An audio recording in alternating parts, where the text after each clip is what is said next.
মধ্যপ্রাচ্যে ইরানের সঙ্গে চলমান যুদ্ধে বড় ধরনের ক্ষয়ক্ষতির মুখে পড়েছে মার্কিন সামরিক বাহিনী। পেন্টাগন ক্ষয়ক্ষতির বিষয়টি গোপন রাখার চেষ্টা করলেও বিবিসি ভেরিফাইয়ের অনুসন্ধানে উঠে এসেছে চাঞ্চল্যকর তথ্য। গত ২৮ ফেব্রুয়ারি ইরান ও যুক্তরাষ্ট্রের মধ্যে শুরু হওয়া অপারেশন এপিক ফিউরির মোড় ঘুরে গেছে তেহরানের পাল্টা আঘাতে। হোয়াইট হাউস ইরানের সামরিক শক্তি নিশ্চিহ্ন করার দাবি করলেও বাস্তব চিত্র ভিন্ন। বিবিসি ভেরিফাইয়ের স্যাটেলাইট বিশ্লেষণ বলছে অন্তত ২০টি গুরুত্বপূর্ণ মার্কিন সামরিক স্থাপনা ইরানি হামলায় সরাসরি ক্ষতিগ্রস্ত হয়েছে। ইরানের হামলার লক্ষ্যবস্তু ছিল অত্যন্ত নিখুঁত।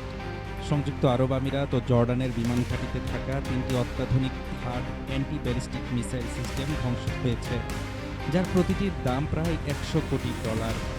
আয়ারল্যান্ডের সাবেক প্রতিরক্ষা প্রধান ভাইস অ্যাডমিরাল মার্ক মেলেটের মতে এই বিশাল প্রতিরক্ষা নেটওয়ার্ক দ্রুত প্রতিস্থাপন করা প্রায় অসম্ভব।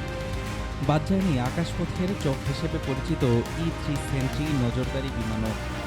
সৌদি আরবের প্রিন্স সুলতান বিমান ঘাঁটিতে যুক্তরাষ্ট্রের কয়েকশো মিলিয়ন ডলারের এসব বিমান এখন ধ্বংসস্তূপ।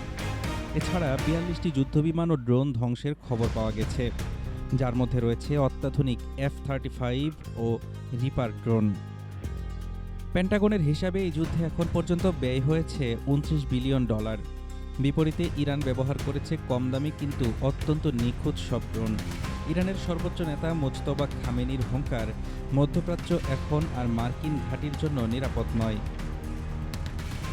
বিশ্লেষকরা বলছেন মার্কিন প্রতিরক্ষা ব্যবস্থা এখন নিঃশেষ হওয়ার পথে। স্টিমসন সেন্টারের বিশ্লেষক কেলি গ্রিকোর মতে ইরান শুরুতে গণ হামলা চালিয়ে মার্কিন রাডার ব্যবস্থা ব্যস্ত রেখেছিল, পরে বেছে বেছে নিখুঁত হামলা চালিয়েছে গুরুত্বপূর্ণ স্থাপনায়। ফলে যুক্তরাষ্ট্রের কাছে এখন ইরানের ড্রোন ঠেকানোর মতো পর্যাপ্ত মিসাইলও নেই।